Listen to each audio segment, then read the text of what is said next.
It's October of 1996 and Mary's in love. She didn't expect to fall so hard, but it was love at first sight. She knew the moment she laid eyes on him, he was the one. She was feeling conflicted though. She knew it wasn't right. I mean, Mary was already married and she had 4 kids. It wasn't okay to do that to Steve, even though their marriage was never really great. I mean, she wouldn't have married Steve if she didn't have to. I mean, he was like fun to fool around with in college. You know, they were sort of like a classic American couple. She was a cheerleader, he was in a frat. But she didn't expect to get pregnant. And then once she got pregnant, her parents made her marry Steve because, I mean, her dad is like a hard right-wing Republican. He's all about family values. He's run for president, for God's sake. You know, she can't embarrass the family by having a kid out of wedlock. It just wasn't an option. And now 4 kids later, it's just her and Steve, and she knows Steve isn't in love with her like that either. They're just going through the motions. And you know what? He probably wants out of this marriage too. Sometimes you can't let your marriage stop you from finding your husband. So she called up one of her best friends and she told them all about it. She told them how in love she was. She didn't want to say who the mystery guy was, not yet. She wanted to make sure that she went about this the right way. She didn't want her kids to like hate her, take Steve's side, never get custody or anything like that. So she was planning on waiting until it didn't look as bad. She never thought she was going to get caught. Now, 24 hours later, she's calling up her neighbor. He lived just a couple houses down, but he was an attorney. You know, he can help her with this. And she's explaining to him that she had an affair and she just wants to make sure that they can have as amicable of a divorce as possible. She knows it's going to be hard after all of this because, you know, nobody wants to get cheated on. Even if Steve didn't really love her anymore, you know, it still doesn't feel good. And she wants to make sure that this has as little impact on her kids as possible. She doesn't want to lose custody or anything like that. She wants to make sure that everybody is as happy as possible. And you know, I mean, like, she knows she's in trouble. You can't just have an affair and face no repercussions after getting caught. But it feels like her attorney is taking it like too seriously. He keeps saying over and over again, like, having an affair is not the problem. Having an affair is not the problem. Having an affair is not the problem. The problem is that he's 12. Mary had never heard that before. She knew that it was not okay if an adult man pursued a 12-year-old girl. Of course that's not okay. They put that in the laws for a reason. But that was when men do it. She's not a man. So it's fine, right? At this point, her neighbor has to explain to her, the laws have changed. They used to explicitly say that men couldn't prey on young girls. They realized that there's a huge flaw in that law, that it needs to be more gender neutral, because not all crimes of P word are perpetuated by men. This is news to Mary. She knew it didn't look good, the age gap, but she didn't realize that what she'd been doing was criminal. Her attorney's looking at her like she's crazy. I mean, who in their right mind thinks that a 37-year-old woman and a 12-year-old boy having any sort of intimate relationship is not only morally okay, but legally? This is the story of how Mary Kay Letourneau single-handedly shifted America's perspective on predators.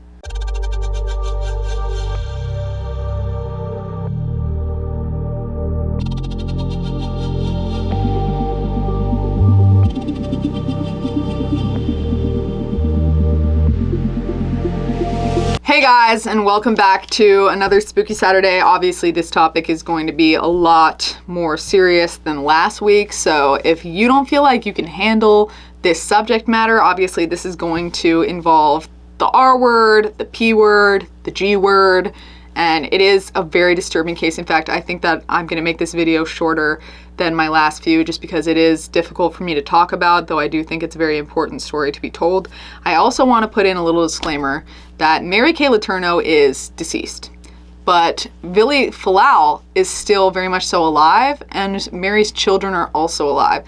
So I don't care what anyone has to say about Mary in the comments, that's fine, but please just be cognizant of the fact that Vili or her children could be reading those comments, so make sure that you steer clear of any sort of insensitive commentary about them. I don't see why any of you guys would say anything like that. You guys are always incredibly empathetic and respectful as far as these cases are concerned, but I just want to make that very clear because historically the media has been really predatory and honestly just inappropriate with how they've handled a lot of the questioning of Vili and how they've interacted with the family. So I just want to make sure that we're as respectful as possible when handling this, because this is a wound that still exists, and all of those who are still alive are still processing their feelings about this, and it would be completely understandable if Mary's children had a lot of complex feelings towards her, especially because her death was so recent.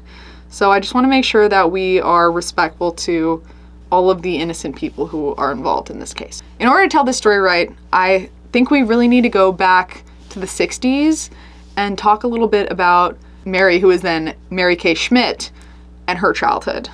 She grew up in a very rigorous Roman Catholic household. Her parents were incredibly conservative. She was the fourth of 7 children in the home. Her mom was, from the outside looking in, a happy homemaker. Her dad was a very successful professor turned state legislator. Her father was also notably a member of the John Birch Society. If you don't know who they are, they're a very conservative group. They're notably against things like the civil rights movement, Roe v. Wade, and even divorce. And from the outside looking in, the Schmidt family had sort of a lovely veneer to them.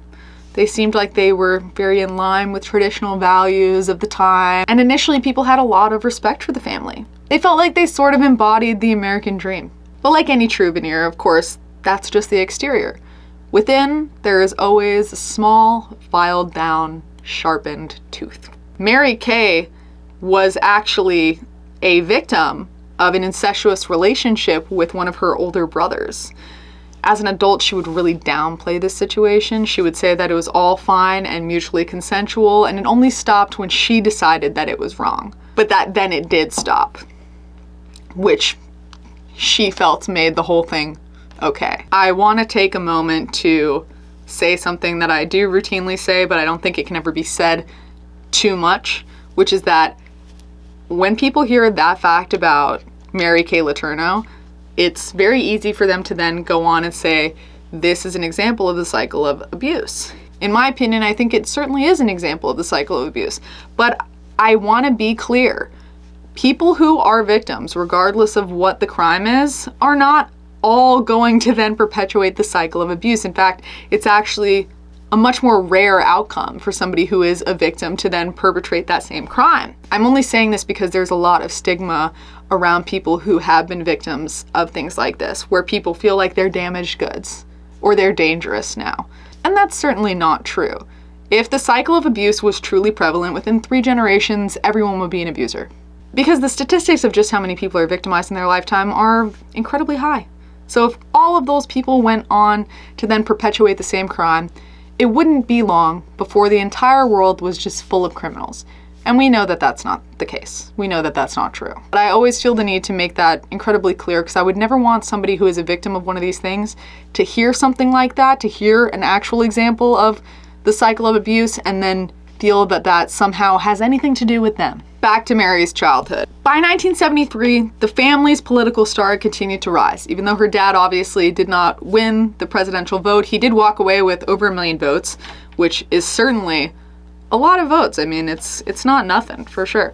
Her mother was openly opposing the equal rights movement. She even appeared on a conservative TV show. So by 1973, both of Mary's parents had well-established, flourishing careers. They had a big house, and they had a really strong reputation. So they decided to throw a party, as one does. At this time, Mary's 11 years old, and she's told by her parents at this party to make sure to watch her younger brother, who was about 3 at the time. It was only a couple hours into the party when people didn't know where 3-year-old Philip had gone. A little bit of a frenzy ensued. People started looking for him, and it wasn't long before he was discovered at the bottom of the pool, face down. He had unfortunately drowned. Mary insists that it was no one's fault, it was an accident, and her family knew this. but that despite all of that, she always felt like her parents quietly blamed her for Philip's death. And some have speculated that this tragedy with Philip was actually the thing that motivated Mary more than anything to try and become the ideal daughter. And she did become as picture perfect as she possibly could. You know, she was young, she was blonde, she did well in school, she became a cheerleader. She'd become a fairly successful socialite, and the family's reputation only improved because of how well loved Mary was. But it wouldn't be long before the family would then find themselves embroiled in scandal. In 1982, Mary's father was outed for his long-term secret affair with one of his former college students. It came to light that he had actually fathered both of her 2 children, and he actually didn't deny that he fathered them. He simply refused to pay for them or care for them in any capacity because he said that it was her responsibility to take care of those kids, and they were her kids. Yes, he had fathered them, but they weren't his kids in that capacity. In that way, they were her kids, not his, and therefore they were her responsibility. So much for traditional values, right? But his wife, still a traditional homemaker, chose to stand by him despite all of this. Because again, they did not believe in divorce. Still though, his wife was incredibly hurt by all of this. So although they didn't separate in any sort of formal capacity, they did take some time apart so that she could process everything that was going on. She lost her TV show. He lost his entire political career, naturally, because the veneer that they had established of being this perfect family was cracking, and people didn't want to get behind that. Sadly, things would actually become even worse for John's illegitimate children because in 1994, their mother would actually die of diabetic complications. And John, despite the fact that he did acknowledge they were biologically his children, he refused to take them in. Again, he did not consider them to be his kids in any legitimate capacity because he was never married to their mother. And so they would go on to become wards of the state. And if you're wondering about how Mary Kay Letourneau felt about all of this, she actually took her father's side. In sort of classic pick-me fashion, she actually would go on to tell her friends that she believed this long-term affair and all that came with it was actually exclusively her mother's fault. You know, she had probably been too frigid, probably pushed him towards it, wasn't a good enough wife, and that's why it happened. It couldn't possibly be that her father was just a terrible husband. And at this point in time, she's not like a kid or anything like that. She's a full-fledged college student at Arizona State University, and in classic Arizona State fashion, she had ditched her previously well-established persona as a good Catholic girl, and she'd entered her party girl era. During this era is when Mary Kay would meet her future husband, Steve Letourneau. He had blonde hair, he was in a fraternity, he was super popular. They would go out, they would party together, and they would have fun. They were sort of that couple where it's like, you see them when they go out, and they're so young and beautiful and crazy and casual and fun. It just seems like the stakes are very low in that relationship, and it must be like a good time. But it wasn't long before Mary Kay would find herself to be pregnant with Steve Letourneau's baby. Now, despite the fact that her father had clearly just put a massive stain on the family's reputation, or maybe even because of it, he insisted that she not have a child out of wedlock, that it was completely against their beliefs as a family, and he really pressured her into getting married before she gave birth. So when she was 4 months pregnant, they had a quick, rushed shotgun wedding. Like I said, Mary's relationship with Steve, it was supposed to be fun and low stakes. That was sort of the vibe. You know, Steve had sort of like a himbo thing going on. In Mary's words, not mine, she said that she felt like he wasn't very mature, that he wasn't that smart. She wished that he was more intellectual. He wasn't really husband material to her. But again, she didn't like the idea of being an unwed mother, and getting an abortion was not even on the table at the time. So after they got married, they both dropped out of college and they moved to Anchorage, Alaska, because that's where Steve Letourneau's family was from. For several years in Alaska, Steve worked for an airline and money was super tight. They were fighting constantly, but again, divorce wasn't really on the table. That wasn't something that Mary's family had instilled in her as being a legitimate option growing up. So they ended up having 3 more children, despite the fact that the relationship was clearly nosediving.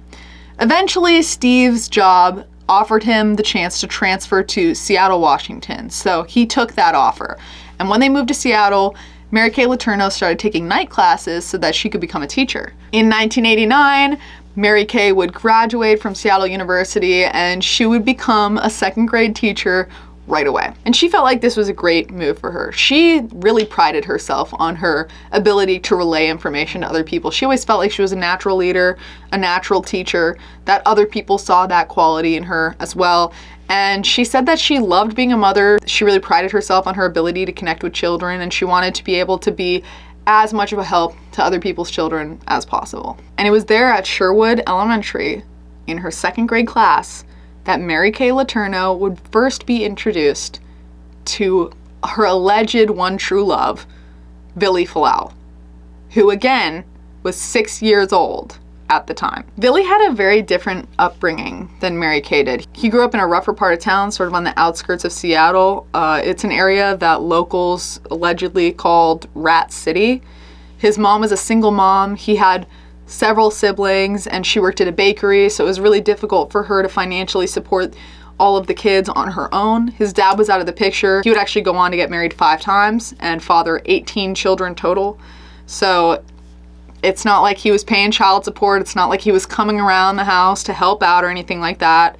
Now, Mary was almost immediately really beloved at the school and by the general community. The kids loved Mary, their parents loved Mary. She took a really particular interest in Vili right away. Even in 2nd grade, he was an incredibly talented artist. It was clear that he had a gift. He was a little more socially withdrawn from the other kids, but he was nice, he was sweet, he was shy, and he was really creative. So when she went out of her way to be extra present for him, other kids and other parents thought that that was actually a really endearing move on her part. They knew that he was sort of coming from a little bit more of a difficult background compared to a lot of the other kids in his class, and so it seemed nice that she was taking a special interest in him. I really can't emphasize enough how popular Mary Kay was at the school, which is important because it really affects how much of an upset would come later. The principal of the school would go so far as to say at this point in time that Mary Kay Letourneau was a gift to the district. A few years later, in 1995, Mary Kay Letourneau would switch from teaching 2nd grade to teaching 6th grade. Coincidentally, Vili Fualaau was going into 6th grade and he was in her class. And many outside observers at this time referred to Vili as sort of a teacher's pet by the end of the year. That him and Mary Kay were practically inseparable. I want to take a moment before we continue with this part of the story, by the way, just to say that I think the way that the media portrays Vili in 6th grade is often incredibly predatory and unethical in terms of the way that they frame this story. Words are really important. Media literacy matters.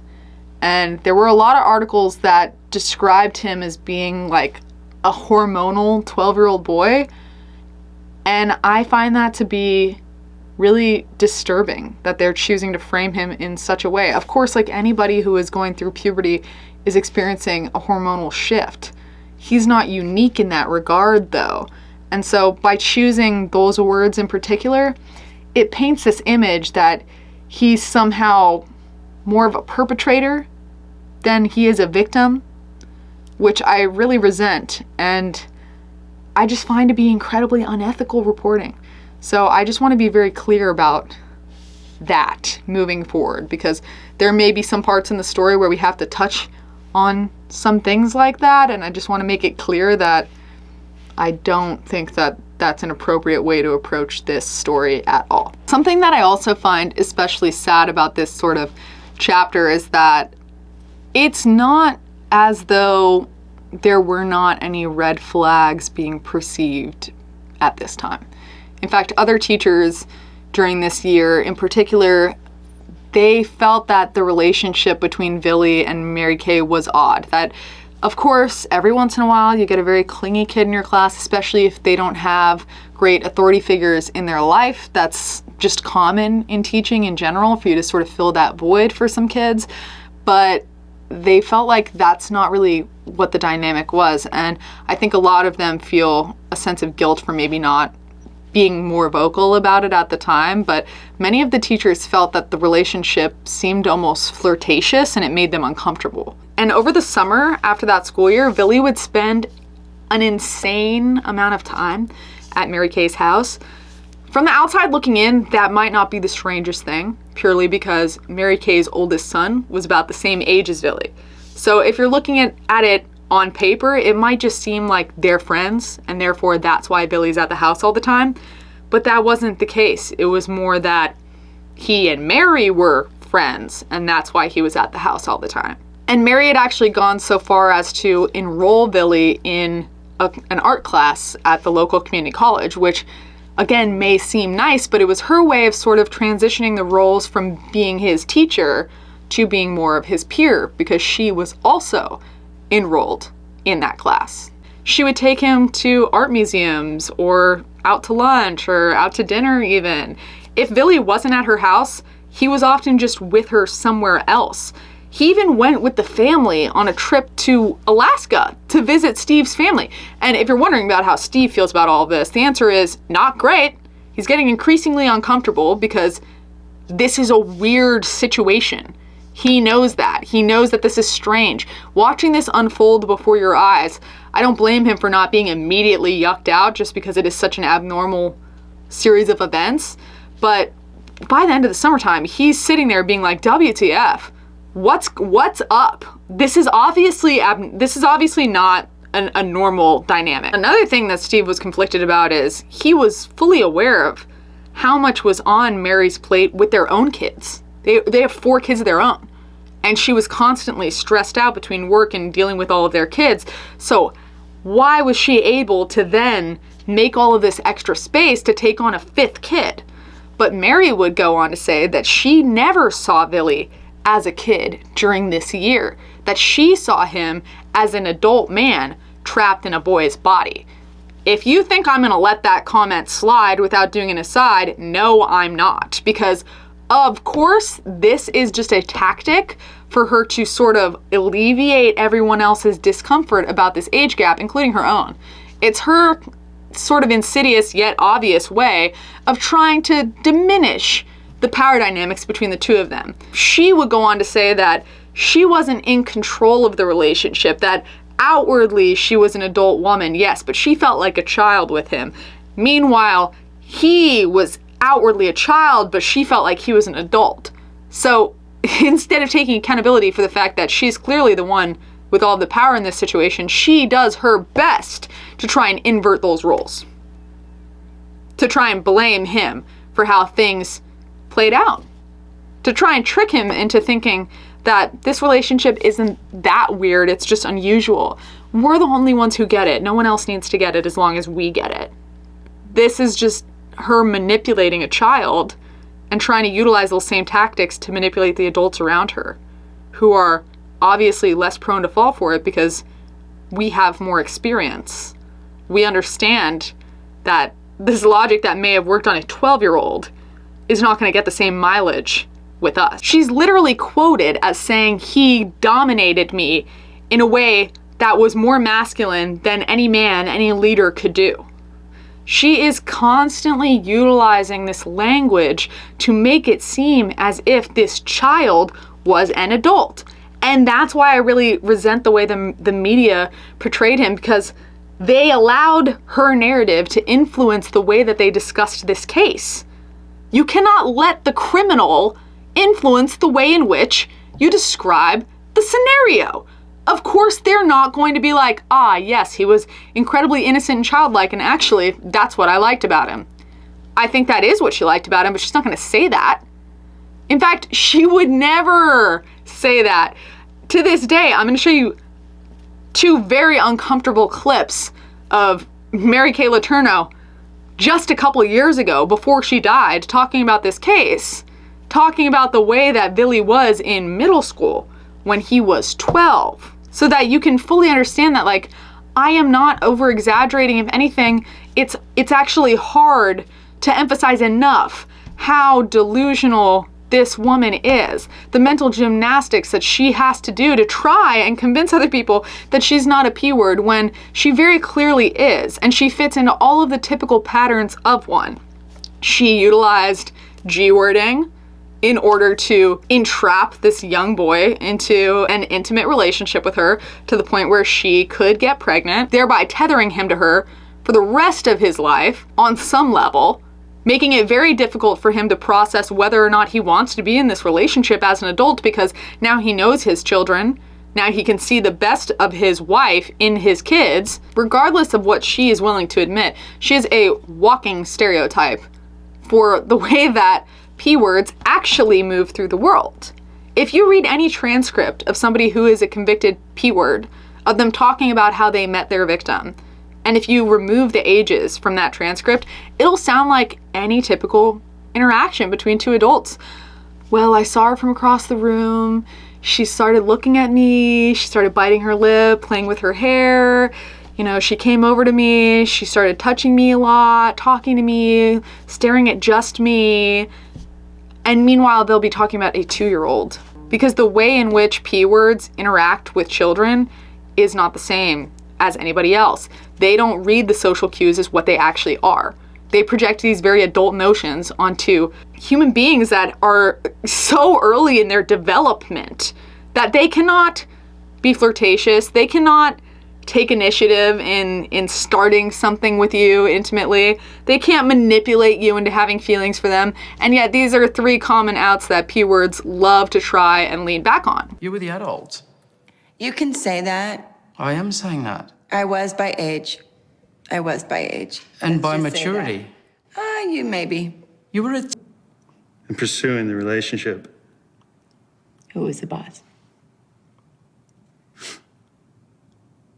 Well, I was the pursuer. Yes. Mary, even as you're But- hearing this now, come on, he was 13. Doesn't matter. It absolutely matters. Oh well, flaw me. That summer of 6th grade is when Mary Kay and Vili had their first kiss.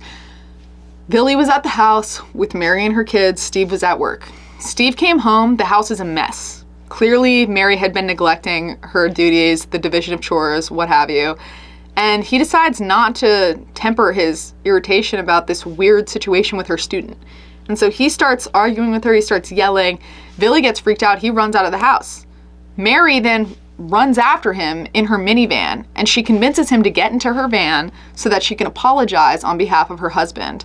And when he gets in the van, that's when it happens. Shortly thereafter, they see red and blue coming up behind them. Vili jumps into the back seat and he hides under a sleeping bag. The cops come up to the window. You can clearly see there's a kid hiding under a sleeping bag in the back seat. They're like, what's going on? Mary lies. She says that she's just watching him while his mother is at work, and she also throws in the fact that he's 18. The cops are like, okay, well, this is clearly like a suspicious situation, because why is he hiding in the back then? And so they're like, how old are you? He's clearly not 18, by the way. So they're like, how old are you actually? And he says he's 14, because, you know, being 12, like, he thinks that sounds better, but it doesn't make a difference legally, of course. We can't like fault him for that. He doesn't know. He's a child. He's an innocent child in this situation. But because the situation looks so incredibly suspicious, they're then taken down to the police station, and Vili's mother is called. She shows up and she's not concerned at all, because he was with his teacher. You know, this is somebody who is like a safe person in his life, so there's nothing to be worried about. Like, maybe it looked weird when the cops were pulling up and they didn't know the context, but she assures them that she's not worried and they shouldn't be worried either. And of course, she couldn't be more wrong. For a while, things get back to normal, but Steve still feels like this is not normal. He's getting increasingly suspicious. And in February of 1997, he finally is vindicated. He finds evidence of love letters between Mary Kay Letourneau and Vili Fualaau. Mary is 6 months pregnant at this point in time.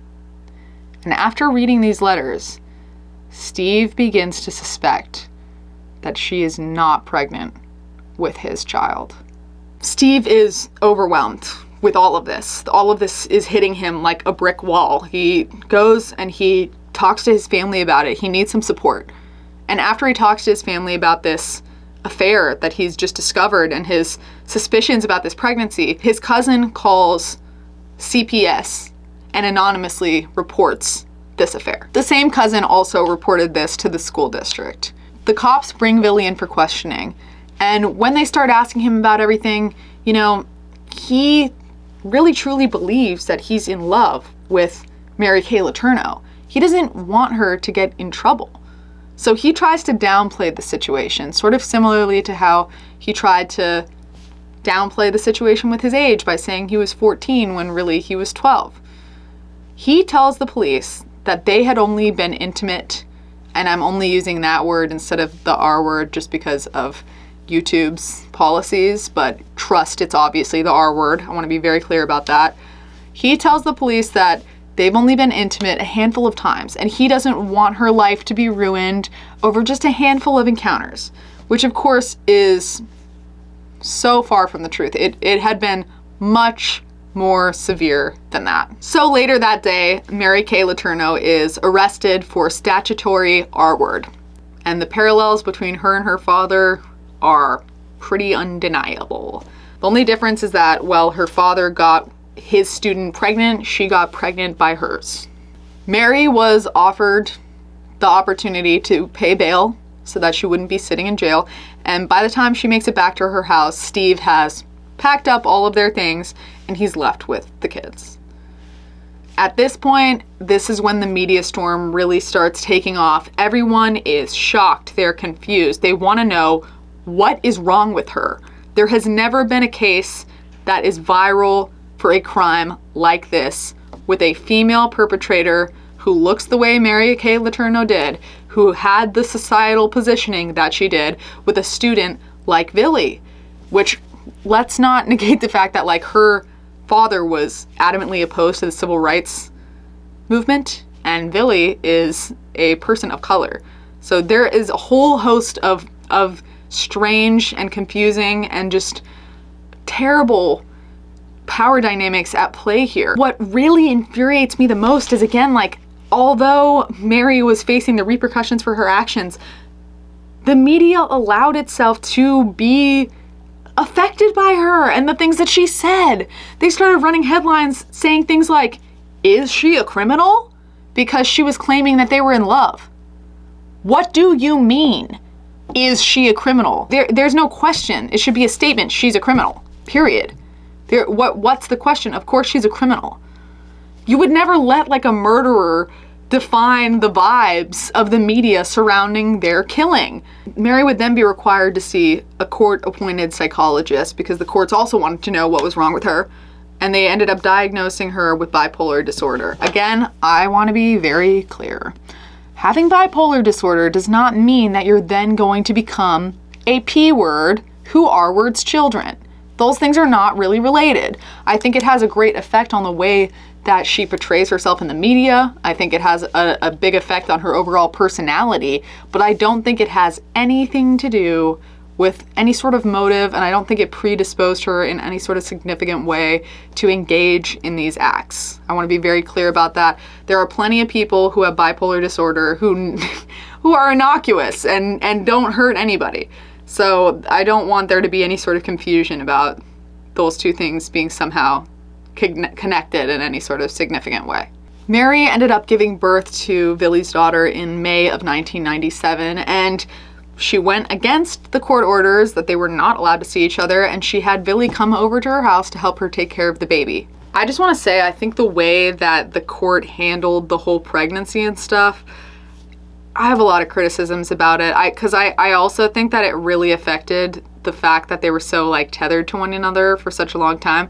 The fact that he didn't have the chance to like get any sort of closure with her. And I'm not saying like he should have been allowed to be alone in a room with her or something. I think that they should have had a court-appointed mediator to let him sort of talk out a lot of these complex feelings. I also think the fact that she is the one who has the baby still, that naturally that's going to make him prioritize her and his child and want to know what's going on. And then his trauma, his needs, all the things he has to unpack about himself becomes secondary. He's not thinking about any of those things, and he needs to be thinking about those things because they have massive, massive implications and repercussions for the rest of his life. And so I think had the court allowed him to sort of have access to his daughter without Mary Kay Letourneau early on, to have access to at least get some sort of closure on and end this relationship so it doesn't create this sort of Romeo and Juliet vibe for him where he feels like someone's been ripped away from him and he doesn't have any closure and he doesn't know what's going on and he feels a lot of guilt. He feels like it's his fault, that he's responsible. I think that plays a major role in the fact that this relationship lasted as long as it did. And naturally, Vili and Mary Kay Letourneau, they both said that this was a consensual relationship. Obviously, a 14-year-old, because he was now 14 at this point in time of the legal process, let alone a 12-year-old, cannot consent to have any sort of mature relationship like this with an adult woman. But even Vili's mother would go on to say to the courts that she felt that Mary Kay Letourneau had been punished enough. I would never say that if I was Vili's mother, but I'm not sure if that was influenced by potentially wanting more access to their grandchild. I don't know what the thinking was there. I don't know what was going on, but I obviously disagree with that sentiment. But because of all of this, Mary's attorney was able to argue for a plea deal. As long as she said in the court of law that she was guilty of child R-word, she would only have to serve like 6 months. She would get to go out. She would have to be on the S-word offenders list and go through treatment for S-word offenders. She would have to take her prescribed bipolar medication as well. And so long as she didn't interact with Vili, she would essentially be a free woman. The judge ended up accepting this plea deal on the condition that custody of Vili's daughter would go to his mother rather than Mary Kay Letourneau, and Mary Kay would be prohibited from ever contacting or seeing Vili Fualaau again. Mary agrees to this, and she ends up being released on January of 1998. I really feel like this sentence is incredibly lax. I don't think that it's an appropriate sentence at all. I think the gender roles involved have a huge role in all of this. Unfortunately, male victims are just not treated fairly a lot of the time, and it really is a tragedy for everyone. Like, that doesn't help anyone. Everybody deserves justice. It really shouldn't matter who the victim is. It's the fact that they're a victim. February 3rd, 1998, so just less than a month after she's been released, authorities observe early in the morning there's a gray minivan, windows all fogged up. Presumably, people are engaging in some sort of mature activity inside this van. When commanded to open the doors, of course, surprise, surprise, it's Mary Kay Letourneau and Vili, who's now just a high school freshman. So, of course, she is immediately sent back to court. I want to say something really quick. Mary Kay Letourneau sustained until her death that she was not a P word, and she actually would go on to claim that she'd been tested to see if she was a P word multiple times and she had always passed. She said that there's like a lot of distinct patterns that you have to fall under in order to be considered a P word, and I can't attest to whether or not those tests actually happened. I couldn't find any evidence of them or anything like that, but I find that hard to believe. I find it hard to believe. As I mentioned earlier in the video, she falls into a great number of the tropes that any other P word would fall into. And beyond that, for P words who have offended, the rate of reoffense is incredibly high. And she has obviously reoffended here. So from all accounts, and of course I'm not an expert, so like, you know, I could be wrong, but from what I know, it seems that she is quite literally following the textbook version of what it looks like to be an offending P word. She can say what she wants, she can do whatever mental gymnastics she wants, she can try and manipulate anybody around her who might not want to see the truth, but it's a cut and dry case. There is no world wherein she is not a P word. There is no world where that is the case. Whether or not Vili wants to or is ready to say that publicly, and he also never has to. I feel like he's been paraded through the media enough, and had enough people pick at his scab. So if he wants to never address this again, we can't make him do that. Like victims don't have to perform for you, even if it would be nice to get some sort of closure or greater insight now that she's passed. But Vili has said as an adult that he could never be attracted to a 13-year-old as an adult man. He could never do that, and he doesn't understand it. I'll show the clip right here. I mean, I, for one, couldn't do that. When I look at it, I mean, after even raising my own kids and looking back at it, I was like, I for sure couldn't do it. What do you mean by couldn't do that? I mean, just from knowing everything that I know now, I mean, I couldn't, I mean, even without knowing, and seeing a 13-year-old, now, me being 35, I couldn't like look at a girl that young romantically.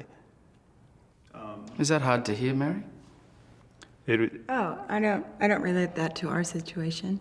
But it's the exact same situation in reverse. No, it isn't. That's no. But Things it that is. things that are not actually the same should not be treated as if they are. But that's from the United States Supreme Court, by the way. I mean, it doesn't even cross my mind, I mean. Guess what? It doesn't cross my mind, and it never did. So I would never. What do you mean it never did? I mean, it did. When I didn't pursue it, but stop, Matt, please.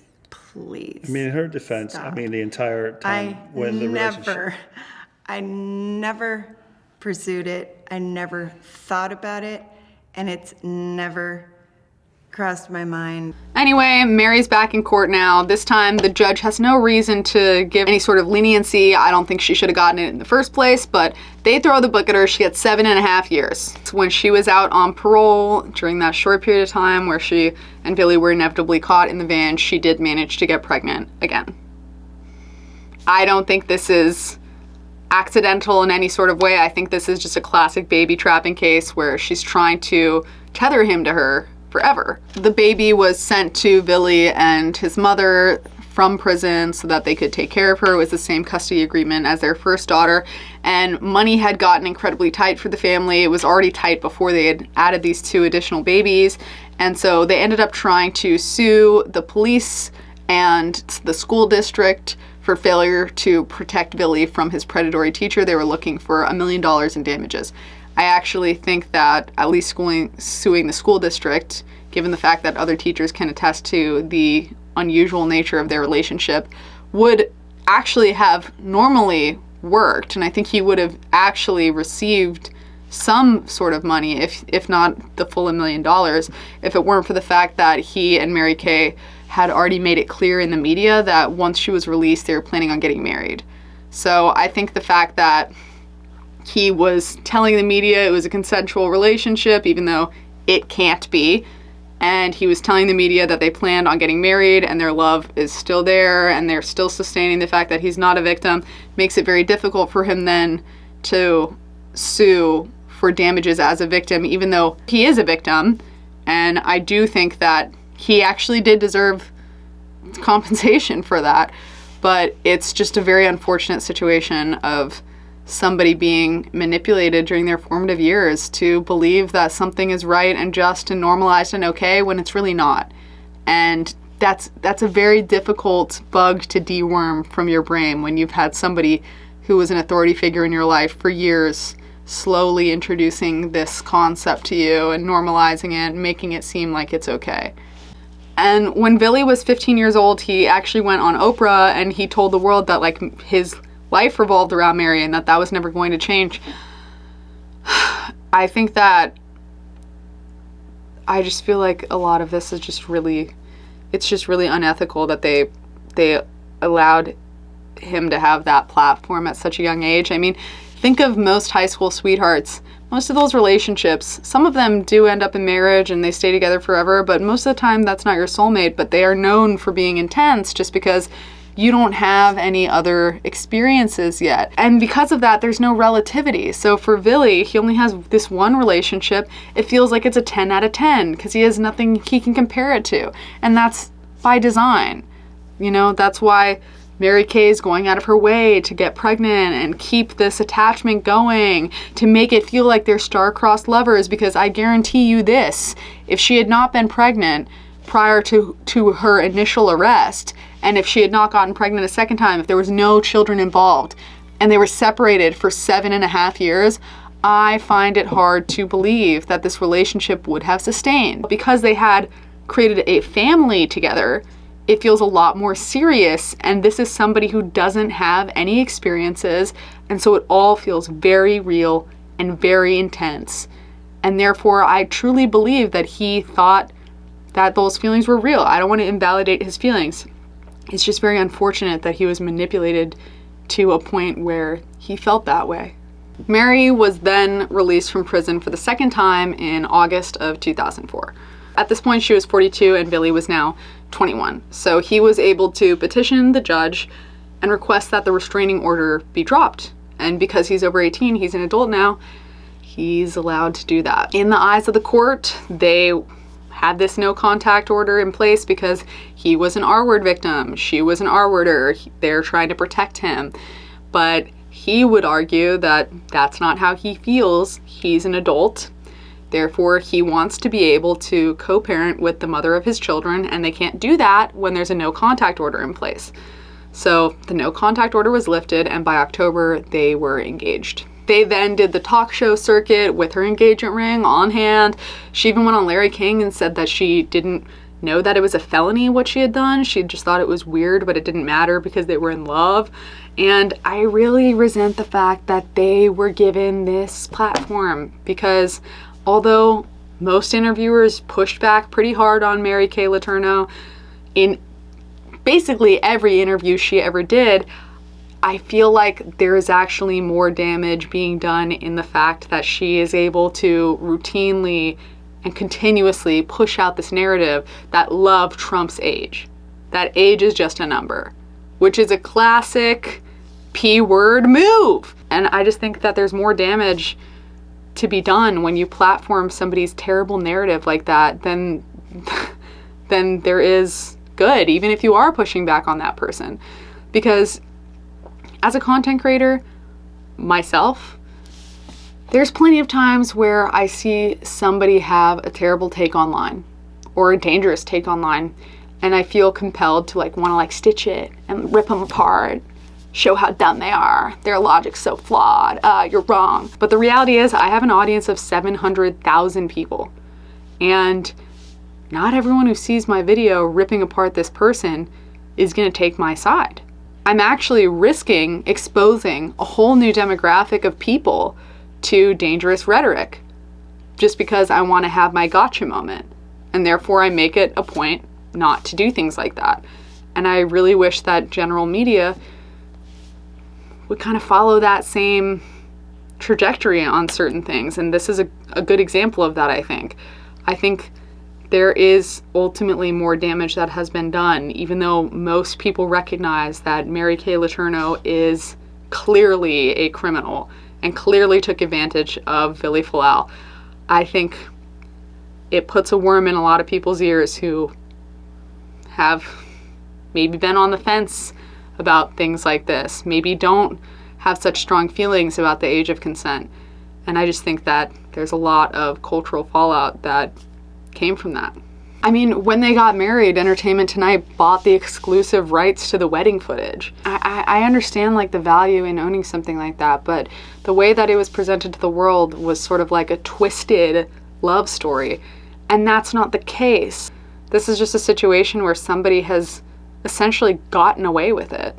It's one thing if you want to purchase the wedding footage and then put it in a documentary where you're framing it appropriately, consistently reminding people, inserting interviews from experts who can detail just how damaging these things can be. That's very different than having a magazine spread of Mary's brother, who also M-worded her, giving her away at her wedding, to the child now turned adult that she R-worded. I just feel like it's just really, it's really unethical. I mean, in 2009, Mary and Vili started hosting these Hot for Teacher nights out at at clubs where he would DJ and she was like the hostess of the night and be the hot teacher. That's just so, like, you can't be more in someone's face about your crime than that. And I don't blame Vili for his involvement in this situation because I think he is clearly a victim. It's very hard to get out of an abusive relationship, let alone one like this where someone got to you so early in life. It is incredibly difficult. Even if you're somebody who grew up with a lot of awareness of toxic relationships and has been given a lot of tools, it still takes on average 7 times of you breaking up with your abuser to get out of that situation. So imagine how much more difficult it would be for somebody who wasn't armed with any tools, somebody who has had this person manipulating them from an incredibly young age. 2nd grade. I mean, yes, the relationship started in 6th grade in the terms that we know it today, but the relationship really started when he was in 2nd grade. That's when she started to establish that trust. That is so early in someone's life. Has nothing to do with me. One, because he wasn't prepubescent, he wasn't a child, and we have to respect the intelligence of your audience. No, but I've got to jump in on their behalf because when you say he wasn't a child, he was 13. Stop. Okay, shall we go back to 13-year-olds or having sex with 13-year-olds? No. When you say he wasn't a child, that's the only part I'm grappling with. Okay, if the 2 13-year-old teenagers are having sex, do you want to say there's 2 children having sex? Is that what you would say? Sure, but then I'd say it's infinitely worse if that 13-year-old has sex with an adult woman. It is true, but we're not, let's not like stray away. Despite all of that, props to Vili, because in 2017, he filed for separation from Mary Kay Letourneau. The divorce was finalized in 2019. There wasn't an official reason for the divorce publicly cited, but a source allegedly close to Vili said that he now sees the relationship clearly for what it is, that he is now aware that it was not a healthy relationship from the beginning. Kind of vague, but it is something. And on July 6th of 2020, Mary passed away in her home with Vili and her family by her side from an aggressive form of colon cancer. It's clear that Vili is not really ready to talk in detail about his marriage dissolving and the death of his ex-wife, but he did later in that same year go on Dr. Oz, and when he was asked what he would do if he found himself attracted to a minor, he said that he would probably seek some help. And that's the end of today's Spooky Saturday. I know it's a really dark subject, but with Netflix's release of May December, which is a movie, I actually recommend it. It was a good movie, though it was a difficult watch. It's highly inspired by this case, so if you want to sort of watch something that captures the zeitgeist of this, that isn't a straight up documentary going over the story I just told you, that's a strong option. But I do want to make it clear, May December is not like, it's not like a retelling of the story. So there's a lot of key things that are very different. It's more so that it used Mary Kay Letourneau as a jumping off point, as like a springboard, and you can clearly see the inspiration there on a lot of levels. So I've seen like a huge resurgence online of people talking about this case because of May December, and that's my primary motivation for wanting to make this video. I want to make sure that I end off by saying I talked a lot about the way that the media treated Vili throughout all of this, so moving forward, I hope that I've left you guys with a little bit more insight to how things like this function. And if you do choose to talk about this online, maybe you have your own platform or anything like that, I would just ask that you try and approach it as respectfully as possible. If you made it this far in the video, thank you so much. If you haven't subscribed yet, please do. It really helps me a lot. And I'll see you guys next Saturday.